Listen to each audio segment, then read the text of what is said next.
Olá, meu nome é Camila e eu estarei aqui com você nos próximos dias para essa imersão sobre fundos imobiliários. Hoje é a primeira aula. Muito obrigada por ter chegado até aqui. Quem vai conduzir os trabalhos é o nosso especialista em fundos imobiliários, Marcos Gonçalves. Não, pera. Posso falar mesmo? Agora vamos falar sério. Em qualquer vídeo que promete ser um curso gratuito, exatamente nesse momento você começaria a ser enganado. Isso mesmo. Na imensa maioria das vezes não tem conteúdo nenhum, é só um chamariz para você assistir a intermináveis minutos de promessas e retórica vazia. No fim das contas, todo mundo só quer uma coisa: fingir que entende de um assunto para no final dizer que a salvação mesmo está na versão paga do curso. Aqui na Nord, a gente acha que esse tipo de proposta é uma afronta à sua inteligência. Então, que tal a gente ser franco um com o outro e jogar aberto? O que você está prestes a ver não é uma superprodução carregada de imagens inspiradoras, vídeos de pessoas desconhecidas contando histórias de sucesso.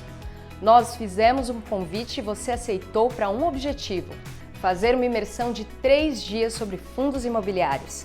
E é isso que você vai ver a partir de agora. A gente não quer te convencer de que um mundo mágico de renda passiva vai florescer e que seus boletos vão ser pagos por um dinheiro que vai cair do céu. O Marcos veio aqui para falar de algumas coisas que ninguém fala. É conteúdo puro para que você saia desses vídeos como um investidor melhor.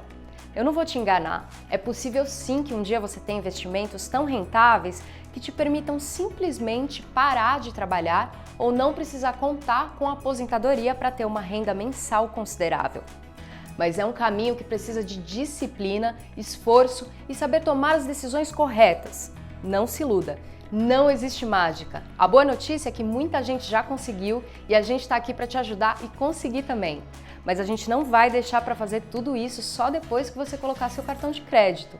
O conteúdo que você vai ver hoje já vale muito mais do que muito curso caro que tem por aí. Mesmo que você só assista aos vídeos abertos da imersão, só isso já vai ser um passo enorme para os seus objetivos financeiros. O Marcos escolheu começar por um assunto que acaba tirando muito investidor do jogo ou fazendo muita gente achar que nunca vai conseguir viver de renda passiva. Por isso, a primeira aula da imersão é sobre os principais erros que os investidores de FIIs cometem. Ao invés de tentar te convencer que tudo são flores, a gente resolveu fazer uma aula completa sobre tudo aquilo que pode dar errado. Sabemos que você não tem tempo a perder. Sabemos que você merece um conteúdo autêntico, direto e realmente útil para os seus investimentos. Não vou mais tomar seu tempo e eu peço desculpas se você estava esperando um vídeo cheio de promessas de um futuro financeiro maravilhoso. A Nord é uma casa de análise de investimentos reconhecida por seu comprometimento, seriedade e foco no cliente. Vamos falar sobre as alternativas de acessar mais conteúdo em outro momento. Agora, aproveita a primeira aula que foi preparada com muita atenção para que seja algo realmente inesquecível para você. Eu volto no final do vídeo. Aproveite sua imersão!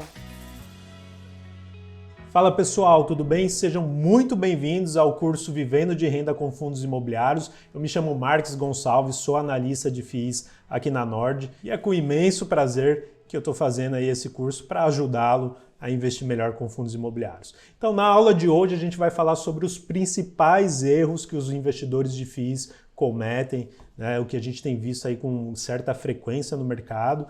Mas antes disso eu queria trazer alguma contextualização, né, para explicar ali por que, né, que a gente vê que esses erros, né, estão sendo cometidos cada vez com maior frequência. Tá? Então, eu gostaria de comentar um pouquinho sobre isso antes da gente ir direto ao ponto e ali sim, né, chamar algumas atenções para vocês, justamente para evitar que você não cometa ou pare de cometer, né, que muitas vezes pode ser o caso, esses erros que podem comprometer o seu objetivo de viver com renda com fundos imobiliários. Tá bom? Então vamos lá.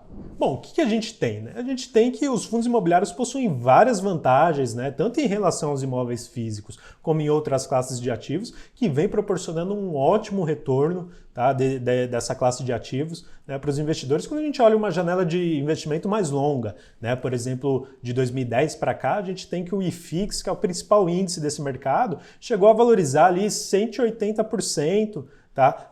Nesse período e batendo ali todos os retornos de praticamente todos os ativos ali que a gente, né, pelo menos os principais que a gente olha, como por exemplo o índice de ações de dividendos da Bolsa, que a gente chama de IDIV, né, o próprio Ibovespa, o CDI, né, da renda fixa, enfim, o IPCA, né, também perdeu de longe para o IFIX. Tá? O IMOB, que é um índice das principais ações imobiliárias negociadas em bolsa, também ficou muito para trás do IFIX. Então, realmente, assim, o IFIX trouxe retornos muito bons, né, quando a gente olha esse horizonte de investimento mais longo. E além disso, né, além desse rendimento, né, interessante, ele trouxe menos volatilidade para a carteira do investidor. Né? Então, quando a gente vê os números, né, a gente tem que os fundos imobiliários oscilam muito menos do que a bolsa, né, do que as ações, e isso é um ponto positivo. Os investidores gostam dos fundos imobiliários por conta disso, né, por conta exatamente desse bom risco e retorno. E aí esse bom risco-retorno aliado à perda de atratividade da renda fixa nos últimos anos, né, que a gente viu a Selic caindo a patamares nunca antes vistos, né, trouxe um grande fluxo de investidor para essa indústria. Né? Então, ali no final de 2019, a gente via cerca de 645 mil investidores de fundos imobiliários, enquanto que hoje esse número é de 1 milhão e 460 mil investidores. Né? Então, teve um aumento de mais de 130% nesses últimos 2 anos, na verdade um pouquinho menos do que isso, justamente, né, por conta desses fatores que eu comentei. Mas o que a gente tem que se perguntar é, será que todo mundo aproveitou todos os benefícios, né, que os fundos imobiliários proporcionam ao investidor? Minha resposta é que infelizmente não. Né? A gente viu muitos casos, inclusive emblemáticos, e que eu vou comentar aqui para vocês, né, de investidores que foram na onda, né, de determinados fundos imobiliários sem levar em consideração alguns aspectos que são importantes, né, para a gente levar quando a gente faz qualquer investimento, e aí foram surpreendidos, tá, no meio do caminho.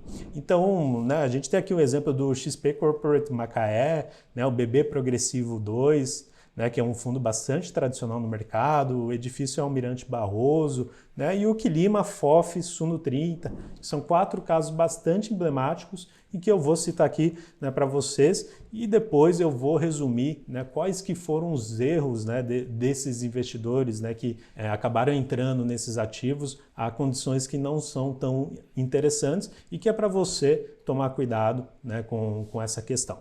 Tá bom? Então, começando aqui para o XPCM11, né, que a gente chama do XP Corporate Macaé. Né, o fundo ele é o quê? Ele é um fundo de laje corporativa gerido pela XP e administrado pela Rio Bravo. Também é um fundo muito antigo, tá, no mercado. Ele tem uma característica, né, que a gente chama que ele é um fundo monoativo e monoinquilino. O que isso significa? Significa que ele só tem um ativo, que é um ativo localizado ali em Macaé, né, no Rio de Janeiro, uma região pouco óbvia, pouco dinâmica do ponto de vista do mercado imobiliário, né, e ele só tinha um inquilino, que era a Petrobras. Né, o imóvel foi feito bem desenhado para a empresa. Né, então ele tem essa característica, a gente vai ver depois que isso é um certo padrão nesses fundos que eu vou citar para vocês. Tá? E aí o que a gente teve foi o seguinte, né? Na sua constituição ali, naquele momento de boom da indústria de petróleo e gás, né, na região, o fundo conseguiu fechar um acordo muito interessante com a petroleira, né? Conseguindo ali um preço do aluguel muito atrativo, muito vantajoso para os cotistas. Né? Só que, né, o tempo passou, né, e aí, infelizmente, né, houve uma piora das condições econômicas da região, da indústria, né, de petróleo e gás, e também desafios da própria Petrobras, né, que a gente acompanhou aí ao longo dos últimos anos, né, e isso teve um impacto, né, para o fundo. Né? A empresa ali no seu programa de reestruturação de custos optou por realmente sair, né, do edifício, então anunciou uma rescisão contratual, tá? Ali na localização do imóvel do XPCM, né? E, enfim, foi feita essa rescisão pela locatária e isso trouxe um grande susto, né, do mercado, porque o mercado sabia, né, que esse imóvel ele só estava parando de pé por conta do contrato de aluguel naquelas condições.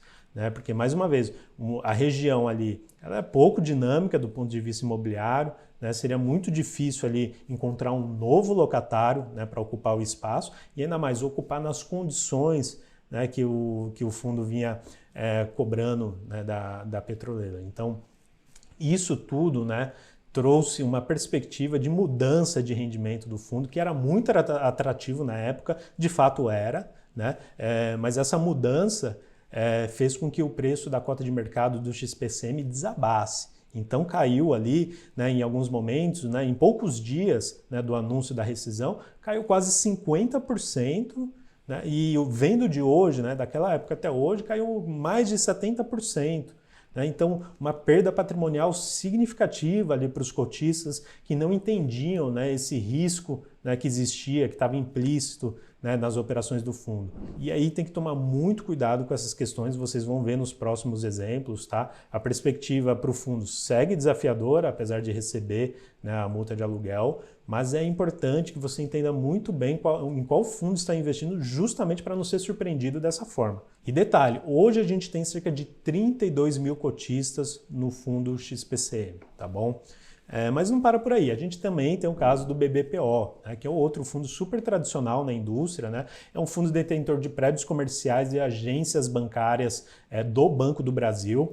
Tá? Ele é gerido e administrado pela Votorantim, ele tem um número ali de cotistas de mais de 65 mil, né? Então muita gente também investindo ali no BBPO. E qual que é a questão do BBPO? Né? Apesar dele não ser monoativo, porque ele tem vários, né, ativos ali locados para o Banco do Brasil, ele é monoinquilino, né? Ou seja, só o Banco do Brasil é locatário, né, dos ativos dos imóveis do fundo. E aí o grande risco que a gente tem, né, nesses casos, né, além dos imóveis serem bastante antigos, bastante defasados, né, é o seguinte, né, o contrato feito com o Banco do Brasil foi feito lá atrás, lá em 2012, né, um contrato atípico, que a gente vai ver, né, na próxima aula, é um contrato mais robusto, né, que traz maior proteção, maior previsibilidade para os investidores, né? E esse contrato, justamente por não passar por revisionais, né, ele vai acruando ali só a correção do índice de inflação ao longo do tempo, e aí esse valor vai crescendo, e ele fica muito díspare, né, em relação ao preço, né, negociado, o preço do aluguel negociado no mercado. Né? Isso ocorre até o seu vencimento. Como a multa de vencimento é muito elevada, né, traz essa previsibilidade, mais uma vez, para os cotistas, tá? Mas em algum momento ali, quando houver, né, uma renovação, né, ou uma negociação para renovação do contrato, porque ele vai vencer, né, aí sim vai trazer para a realidade de mercado, e essa realidade pode ser muito diferente, como foi o caso do BBPO. Né? Então, mais uma vez, o contrato foi feito lá em 2012, né? E aí ele foi renovado, houve uma renegociação com boa parte dos imóveis, não todos, mas a maioria. Né? Houve uma renovação bem sucedida entre o fundo, né, e o inquilino, o Banco do Brasil, mas a condições muito inferiores, né, do que vinha sendo praticado. Né? Isso levou, né, portanto, né, essa renegociação antecipada levou uma queda importante da renda do fundo. Muito investidor olhava só o yield, né, da operação do fundo imobiliário e acabava se esquecendo ali dessa questão, dessa renovação, e foi pego de surpresa. E aí o que a gente viu é que o fundo caiu quase 40%, né, desde as suas máximas ali do ano passado, justamente por essa questão de risco. Tá? Os contratos agora eles são típicos, então eles têm uma multa muito inferior, né?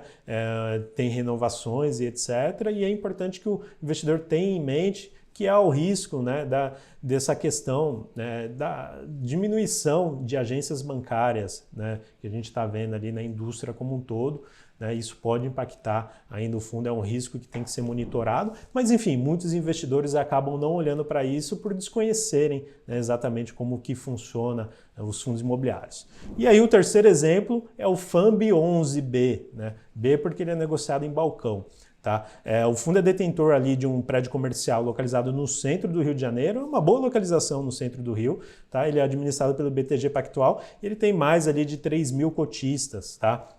O fundo é um monoativo, monoinquilino também, né? O valor do aluguel muito superior, né? Até então, né? Até a ocorrência do que eu vou comentar, o valor do aluguel vinha sendo praticado a preços muito superiores ao valor de mercado, né? E aí houve vários embates judiciais, né, do fundo com a sua inquilina, né? E quem que é a inquilina? É a Caixa Econômica Federal. Né? Um histórico longo de embates judiciais, até que, né, recentemente, houve um anúncio, né, da Caixa, não tão recentemente, assim nos últimos anos, houve um anúncio da Caixa de que ela não pretenderia mais ficar, né, com o imóvel. Então, ela realmente anunciou a devolução integral do imóvel, tá, para o fundo, após esses embates judiciais. E aí, portanto, né, o fundo hoje, né, ele está desocupado, ele é um fundo, né, que o imóvel ele é muito antigo, né? Ele precisa se readequar, ele estava alugado só para uma inquilina,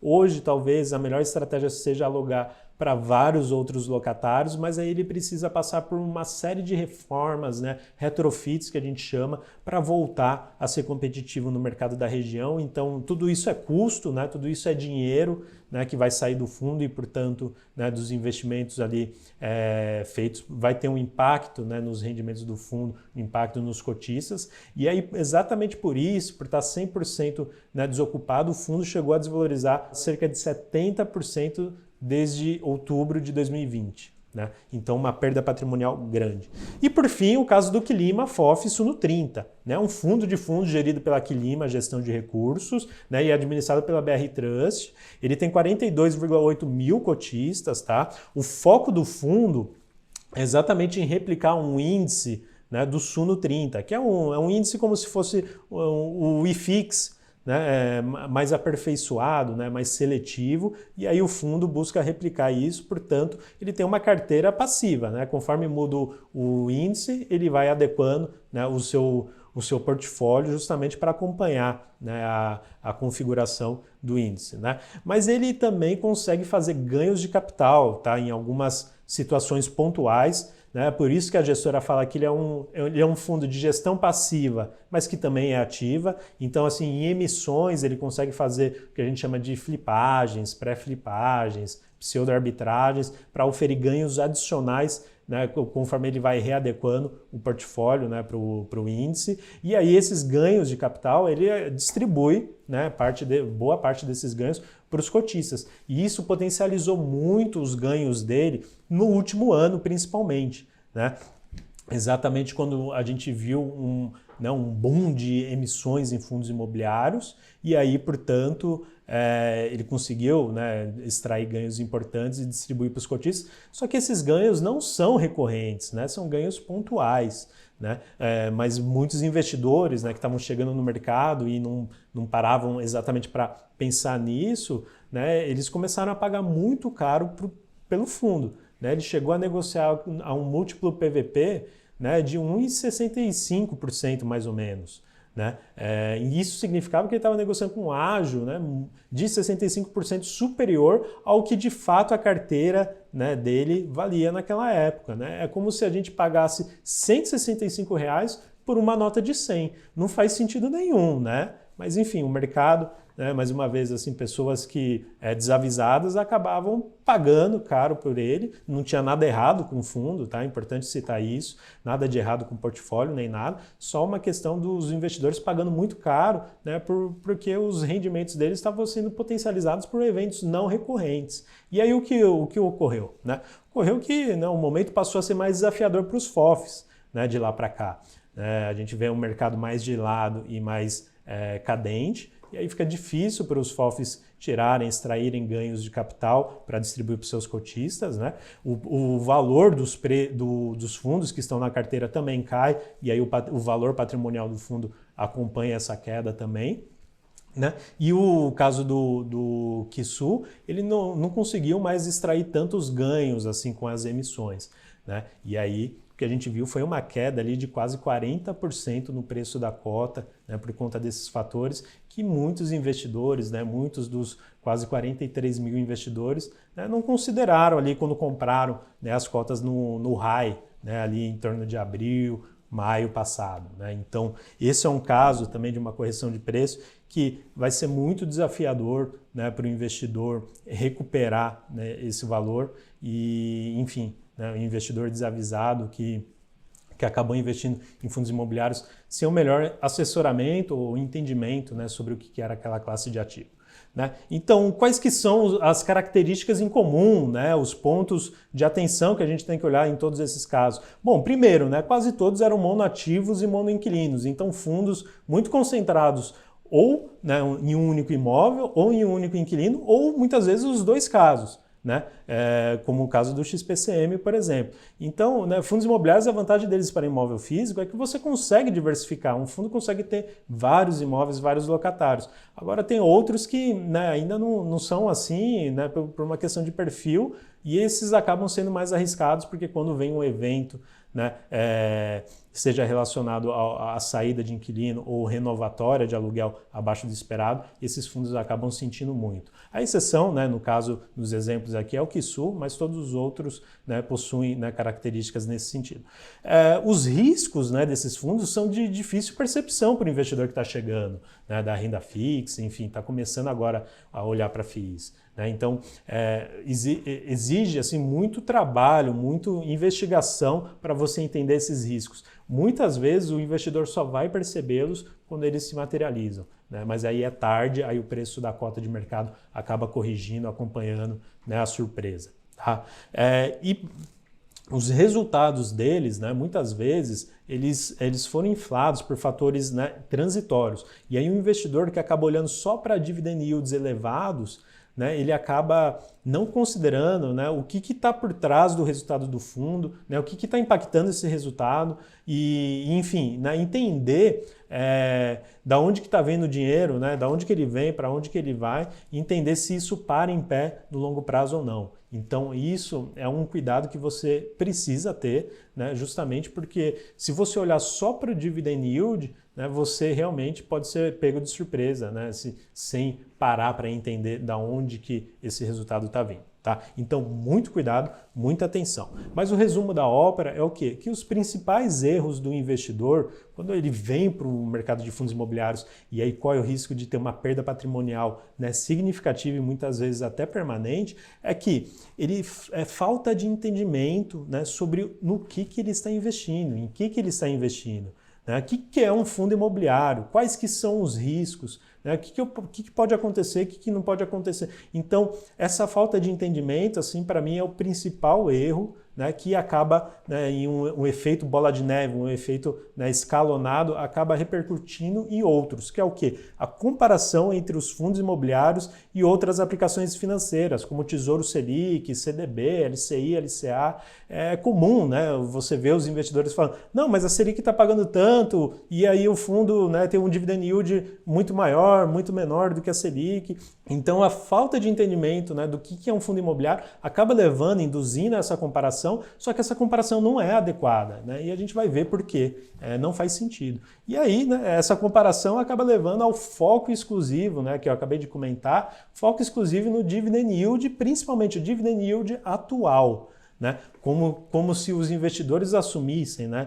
Esse fundo imobiliário está pagando um dividend yield, né, por exemplo, de 10%, a Selic está em 6,25%, por exemplo, né? Então a rentabilidade dele é muito maior do que a Selic. Isso já é um erro, né? Porque tem que avaliar outros elementos para concluir se isso é verdade ou não. Mas de qualquer forma, ele se apega, né, a esses 10% que é hoje. Né? Mas esses 10% não necessariamente vão continuar amanhã. Ele pode vir para 5%, pode vir para 4%, pode vir para 13%. Né? Tudo depende da dinâmica daquele fundo imobiliário, conforme eu comentei nos exemplos anteriores. Né? Aqueles eram casos de dividend yields muito elevados que, de repente, do dia para a noite, caíram muito.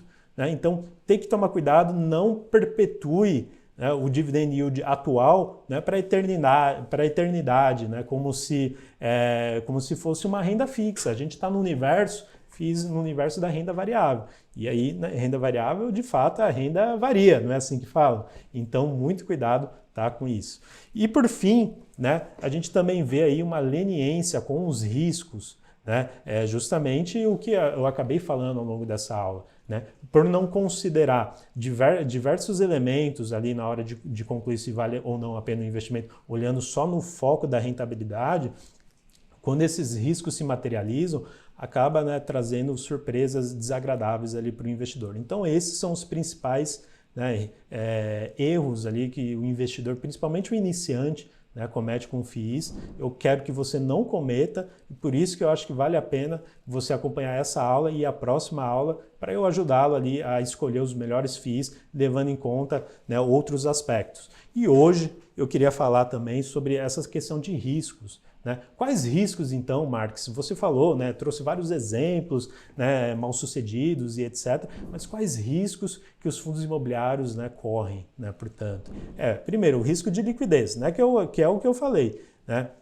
Os fundos imobiliários você consegue vender, né, as cotas ao mercado, né, mas a depender do tamanho da sua posição, da urgência que você tem, né, você pode vender a condições, né, mais desfavoráveis, né? Então, ou comprar a condições também desfavoráveis. Então esse é um risco que tem que estar no seu radar. É importante que você saiba disso, né? Não adianta você comprar um fundo que você entende que é muito bom, só que ele não é compatível com o volume de recursos que você quer investir. Porque aí, por exemplo, né, em uma certa urgência, enfim, qualquer questão que seja, você vai querer sair daquele fundo e não vai conseguir, ou vai sair a condições muito ruins, vai impactar, né, a sua rentabilidade com o investimento. Então, isso é um risco que tem que estar ali no seu radar. Mas também tem o risco de mercado, né, que é o quê? É o que eu comentei lá no início, né? Então, as cotas são negociadas no mercado e elas flutuam, né? Há momentos em que o mercado está super otimista e momentos que ele está muito pessimista. Né? Acho que um bom exemplo que a gente viu foi exatamente na época da pandemia, né? No auge da pandemia, a gente viu cotas dos fundos imobiliários caindo muito, né?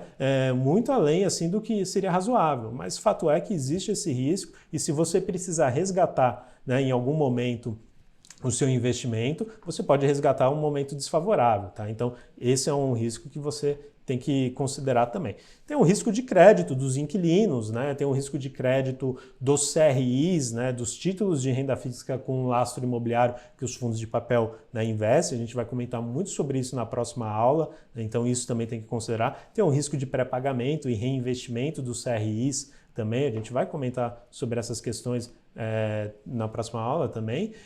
Tem o risco de inadimplência daquele inquilino, né? Então muitas vezes está numa dificuldade financeira e aí não consegue fazer frente às suas obrigações e aí o fundo vai ter um impacto, né, com essa decisão do inquilino e, enfim, você tem que considerar esse aspecto na hora de investir. Tem o risco de vacância, tá? Que é o quê? Desocupação dos espaços, né?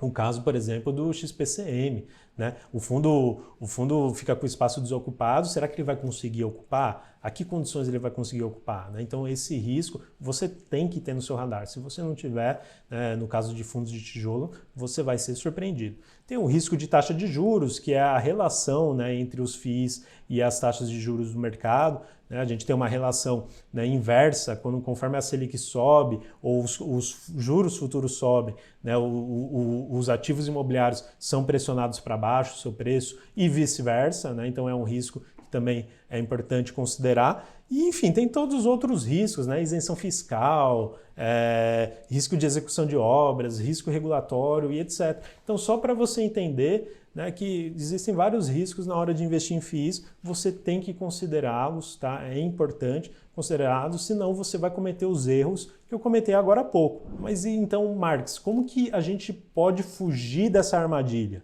Né? O que eu faço para evitar esses erros que milhares de investidores do mercado cometem, né, como a gente viu? Bom, isso eu vou explicar para você na próxima aula, tá? Eu vou mostrar para você tudo que você precisa saber na hora de avaliar, por exemplo, um fundo de tijolo, um fundo de recebíveis imobiliários, que a gente conhece também como fundo de papel, tá? E um fundo de fundos, ou seja, aquele que investe em cotas de outros FIIs. Então, aguarde aí, não perca a próxima aula, que eu vou falar sobre todos os aspectos que a gente tem que olhar para eles, né, justamente para fugir desses erros que, né, milhares de investidores cometem e eu não quero que você cometa também, tá bom? Um grande abraço aí a todos e até mais. Eu não disse que seria algo totalmente diferente do que tem por aí? O Marques é realmente fera em fundos imobiliários e está aqui essa semana compartilhando todo o conhecimento dele com você. Não vamos trazer ninguém aqui para tentar te convencer de que ele pode te ajudar muito a montar uma carteira vencedora. A gente quer mesmo que você chegue nessa conclusão. Compartilhe esse vídeo com aquele seu amigo que ainda acha que para escolher um bom fundo imobiliário é só ver a rentabilidade histórica. Na quarta-feira, eu e o Marcos vamos voltar com mais um capítulo da nossa imersão. Marca aí na sua agenda. Vamos enviar um e-mail assim que a aula começar para todo mundo que estiver cadastrado. Até lá!